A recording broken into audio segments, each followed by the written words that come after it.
अस्सलाम वालेकुम प्यारे दोस्तों, मैं हूं आपका मेज़बान मोहम्मद बिलाल अरशद।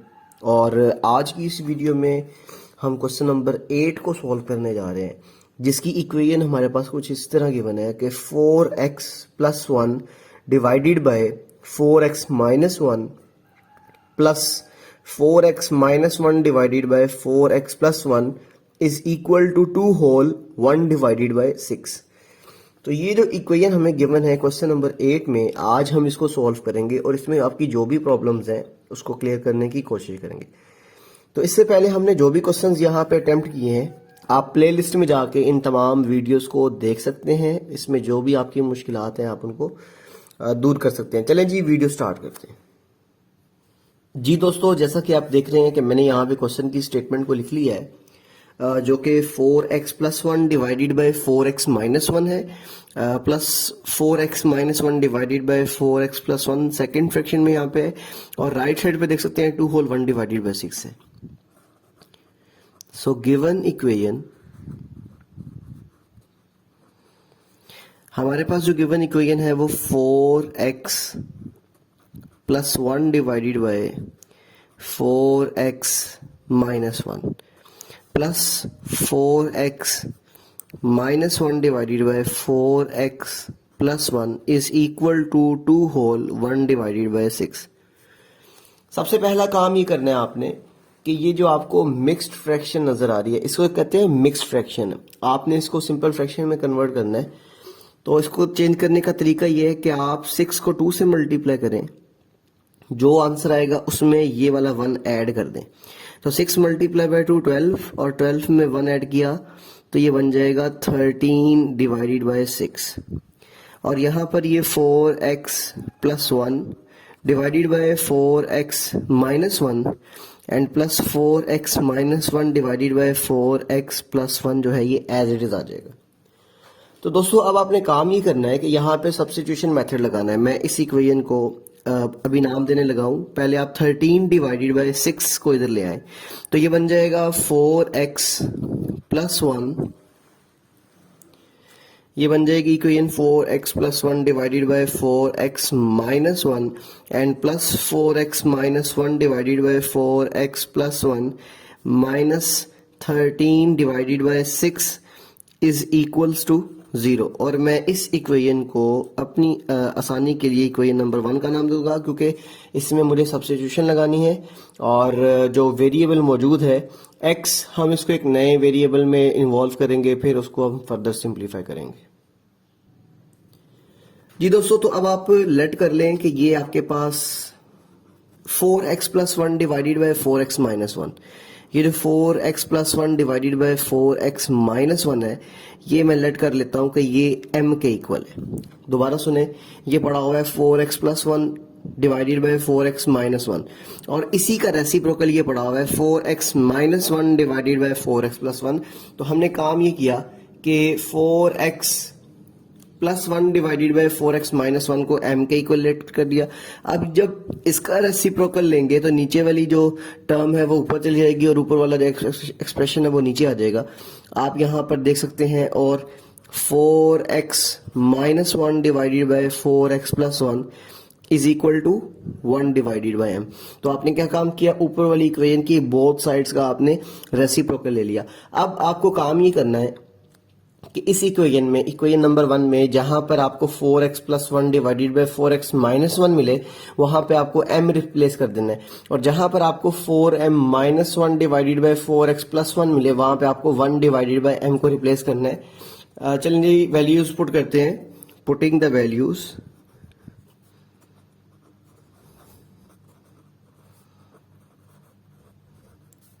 वी हैव, आपको वैल्यूज पुट करनी है।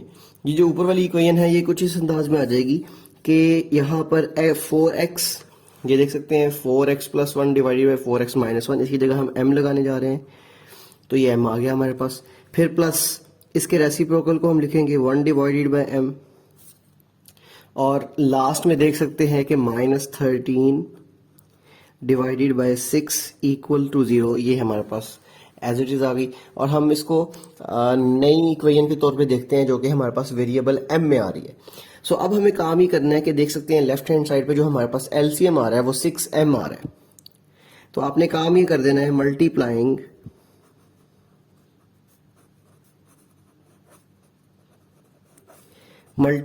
Bye 6m on both sides. आपने बोथ साइड्स पे किससे मल्टीप्लाई कर देना है? 6m के साथ। तो जब मैं 6m को लेफ्ट हैंड साइड पे मल्टीप्लाई करूंगा तो ये बन जाएगा 6m multiply by m plus 1 divided by m and minus 13 divided by 6। और राइट साइड पे जब मैं 6m को मल्टीप्लाई करूंगा 0 के साथ तो वो 0 ही आंसर मिलेगा हमें। अब 6m को जब m से मल्टीप्लाई करेंगे तो 6m स्क्वायर आ जाएगा। जब 6m को आप 1 बाई m से मल्टीप्लाई करेंगे तो प्लस 6 आ जाएगा क्योंकि m से कैंसिल हो जाएंगे यहाँ पे। और जब 6m को आप माइनस 13 बाय 6 से मल्टीप्लाई करेंगे तो ये बन जाएगा 13 divided by 6 multiply by 6m। तो यहाँ से 6 कैंसिल होने के बाद जो हमारे पास इक्वेशन बनेगी उसमें minus 13m plus 6m square and plus 6, ये हमारे पास कुछ इस तरह की इक्वेशन बन रही है। अब अगर हम इसको अरेंज कर लें तो ये बन जाएगी 6m square minus 13m and plus 6 equals to 0। अब ये हमारे पास एक क्वाड्रेटिक इक्वेशन की स्टैंडर्ड फॉर्म बन चुकी है। हम इसकी मिड टर्म ब्रेक करेंगे और मिड टर्म ब्रेकिंग के बाद m की वैल्यूज को निकालेंगे और फिर इसको फर्दर सिंप्लीफाई करेंगे। उम्मीद करता हूं कि यहां तक आपको कोई प्रॉब्लम नहीं है। तो ये जो इक्वेशन रिजल्टेंट हमारे पास आ चुकी है, अब हम इसको मिड टर्म ब्रेकिंग के जरिए सॉल्व करेंगे। जी दोस्तों, जैसा कि आप देख सकते हैं कि ये हमारे पास इक्वेशन बनी थी और अब हम काम ये करेंगे कि इसकी जो फर्स्ट टर्म है इसको हम इसकी थर्ड टर्म से मल्टीप्लाई करेंगे। तो देखने में हमें मिल रहा है 6 multiply by 6, this is 36m square. अब हमें ऐसे दो नंबर चूज करने हैं जिनको मल्टीप्लाई करने से प्लस 36 आए और उनको ऐड करने से माइनस 13 आए। तो ये मेरे पास दो नंबर्स मौजूद हैं, एक -9 है और एक -4 है। इन दोनों को मल्टीप्लाई करने से 9 4 36 हो जाएगा और ये माइनस इंटू माइनस प्लस हो जाएगा। अगर मैं इसके साथ m लगा दूं और इसके साथ भी m लगा दूं, अब ये बन जाएगा -9m और -4m। दोनों को मल्टीप्लाई करने से माइनस इंटू माइनस प्लस हो जाएगा 36m स्क्वायर और इन दोनों को ऐड करने से -13m भी आ जाएगा। तो हमारी दोनों कंडीशंस फुलफिल हो रही हैं। तो अब यहाँ आप लिखिएगा by mid term breaking we can write the above equation of the form 6x square 6m square minus 9m minus 4m plus 6 equals to 0। तो अब दोस्तों काम ये करना है हमने कि फर्स्ट टू टर्म्स को देखिएगा। इन फर्स्ट टू टर्म्स में से हमें 3m कॉमन देखने को मिल रहा है क्योंकि ये भी 3 पे डिवाइड हो रही है, ये भी 3 पे डिवाइड हो रही है टर्म। तो दोनों में m भी मौजूद है। तो हम यहाँ से 3m कॉमन लेंगे।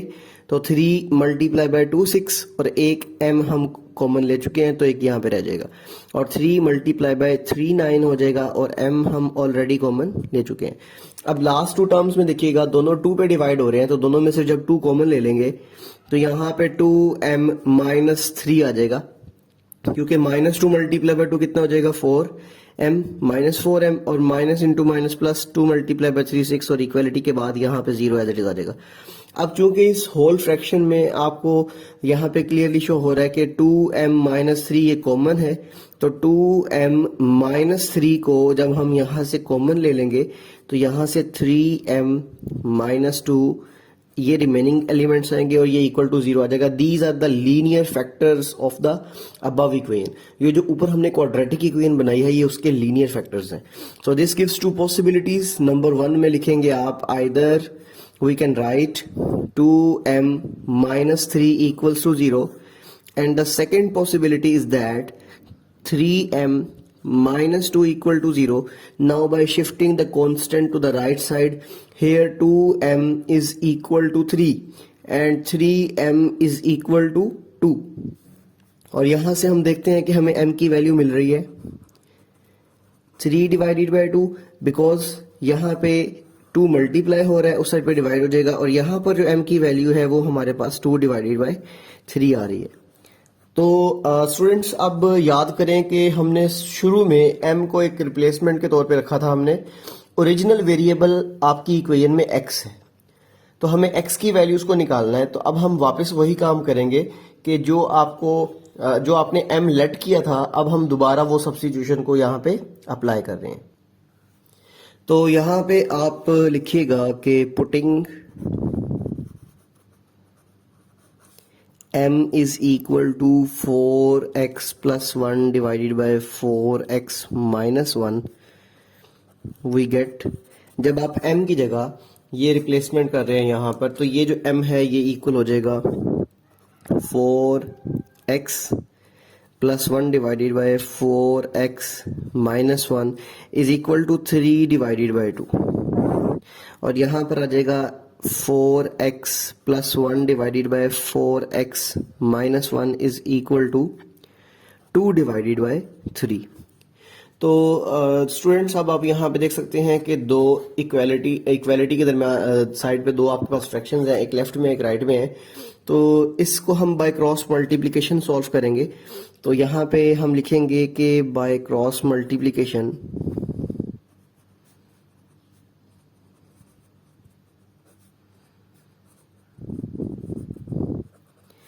यहाँ से आ जाएगा 4x प्लस 1 जो है इसको 2 से मल्टीप्लाई कर देंगे, और 4x माइनस 1 जो है इसको हम 3 से मल्टीप्लाई कर देंगे।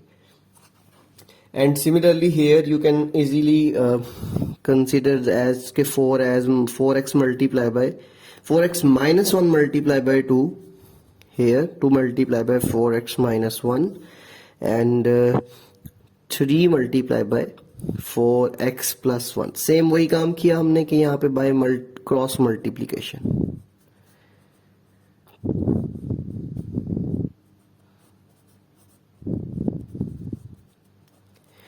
तो अब दोस्तों आपने काम ही करना है कि इसको फर्दर सिंप्लीफाई करना है आपने। तो इसके लिए सबसे पहले 2 मल्टीप्लाई बाय 4 कितना हो जाएगा 8x, और 2 मल्टीप्लाई बाय 1 यहाँ पे 2 आ जाएगा। 3 मल्टीप्लाई बाय 4 12x, और 3 मल्टीप्लाई बाय -1 इज -3। अब एक काम करिएगा कि इस 8 को उस साइड पे ले जाएं, तो ये बन जाएगा 12x माइनस 8x, और इस -3 को आप इधर ले आए तो ये 2 + 3 बन जाएगा। जब आप इस 12 में से 8 को निकाल देंगे तो हमारे पास 4x एज अ रिमाइंडर आ जाएगा, और 3 + 2 कितना हो गया 5। तो यहाँ पर 4x इज इक्वल टू 5 भी आप लिख सकते हैं, और x की वैल्यू 5 डिवाइडेड बाय 4 आपने यहाँ से निकाल ली। अब यहाँ पर देखिएगा राइट, इसकी दूसरी यहाँ पे जो वैल्यू हमारे पास आने वाली है उसमें 3 मल्टीप्लाई बाय 4 करेंगे तो 12x आ जाएगा, और 3 मल्टीप्लाई बाय +1 करेंगे तो यहाँ पे +3 आ जाएगा। अब 2 4 ज़र 8, यहाँ पे 8x आ जाएगा, और 2 मल्टीप्लाई बाय -1 इज -2। अब आप काम ये करेंगे इस 8x को इधर ले आए बड़ी वैल्यू की तरफ, तो ये बन जाएगा 12x माइनस 8x, और जब इसको हम उधर लेकर जाएंगे तो ये -2 पहले से मौजूद है और ये -3 आ जाएगा। अब -2 -3 दोनों को ऐड करने से -5 बन जाएगा, और 12 में से 8 निकालेंगे तो 4x आ जाएगा। अब 4 उधर जाके जब डिवाइड होगा तो ये हमारे पास -5 डिवाइडेड बाय 4 बन जाएगी। ये दो वैल्यूज हमारे पास आ चुकी हैं जो कि हमें यहाँ से कैलकुलेशन के बाद मिली हैं, और these are roots of the quadratic equation. These are known as the roots of quadratic equation. अब एट द एंड हमें काम ही करना है कि इसका सॉल्यूशन सेट लिख देना है। Hence solution set is 5 divided by 4 and -5 divided by 4। सो ये दो वैल्यूज हैं जो हमारे पास इस इक्वेशन के सॉल्यूशन में आ रही हैं। तो उम्मीद करता हूँ कि ये जो थोड़ा लेंथी क्वेश्चन था, इम्पोर्टेंट लॉन्ग क्वेश्चन था, ये आपको अब क्लियर हो चुका है। इसमें जो भी प्रॉब्लम्स थी आपकी वो दूर हो चुकी हैं, और इंशाल्लाह अगले वीडियो में हम क्वेश्चन नंबर 9 को सॉल्व करेंगे, और उसमें आपकी जो भी प्रॉब्लम्स होंगी इंशाल्लाह उसको क्लियर करेंगे। दुआओं में शुमार रखिएगा। आपका मेज़बान मोहम्मद बिलाल रशीद। अस्सलाम वालेकुम।